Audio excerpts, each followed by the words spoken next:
This week we've seen some major players in Democrat politics voicing or alerting really on how much influence socialism, communism has had now on kind of mainstream Democrat politics. Is there any chance that the president would be interested or is considering working with left of center Democrats to push back on this?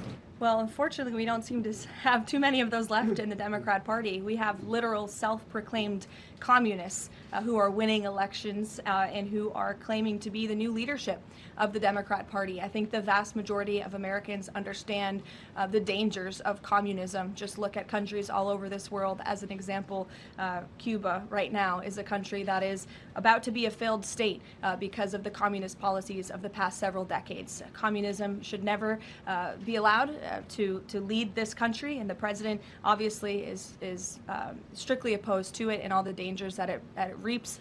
We've seen it happen across the world. With MBS in the hours since. However, this is something that he has raised in previous conversations and has also said many times in the past. John, in the back, go ahead. Thanks a lot, Caroline. In regards to this deal, in the past, the Saudi government has said they will not consider entering into the Abraham Accords unless and until there's a Palestinian state. What makes you think that they're going to change their minds on their position regarding that? Again, I won't get ahead of the president's conversations, but this is something that he feels very strongly about and has spoken about it in the past and will continue to uphold. Can I ask you one other question? Sure. Just playing devil's advocate, why does Saudi Arabia get a civilian nuclear deal, but Iran doesn't get a civilian nuclear deal?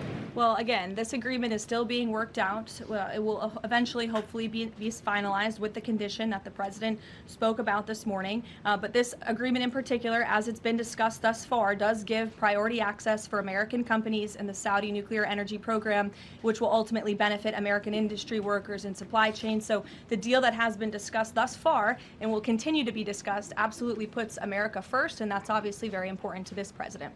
On the Saudi Arabian nuclear deal, what steps is the U.S. taking to get Saudi Arabia to sign the Abraham Accords? Sure. Well, the president himself has spoken on this many times. His Truth Social post this morning, and I will read it for those at home who missed it. The civil nuclear deal, there will be no enrichment of material, an important point being made between the Department of Energy and Saudi Arabia, which pertains only to non-military use. Will be approved, but is totally subject to Saudi Arabia joining the very respected and successful Abraham Accords. The United States is not opposed to civil nuclear facilities, as we all know. Look, this is a condition that the president has spoken about many times with our Gulf and Arab allies. He wants to see these countries sign the Abraham Accord. It was one of the most historic accomplishments of his first term, and it continues to be a long-term goal of his to expand those accords to ultimately come to a place where the Middle East can be a peaceful and stable region. And yes, this deal with Saudi Arabia, the energy deal, is contingent on this condition as far as the president is concerned. So we'll continue to talk with our Saudi counterparts to get the deal finalized and hopefully see them joining the Abraham Accords very soon. Thank you. Gabe.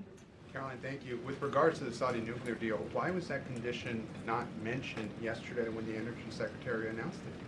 Well, look, the president is always the final deal maker, as you know, and this is something that he has mentioned on numerous occasions going back. I can provide you with those statements, and he has said if they don't join the Abraham Accords, the deal is off. So we'll continue to have those conversations with our Saudi counterparts moving forward. So the deal is dead if Saudi Arabia doesn't join. And have you any No. indication that Saudi Arabia is even considering this? Again, the president has spoken directly with the Saudis about this in numerous conversations in the past, and the administration will continue to engage in those conversations. Alexandra. Be exempt from international inspections as part of this deal if it moves forward? I don't want to comment on the specifics of the deal as we're still, again, as I just said, talking especially about this very important condition that the president raised this morning.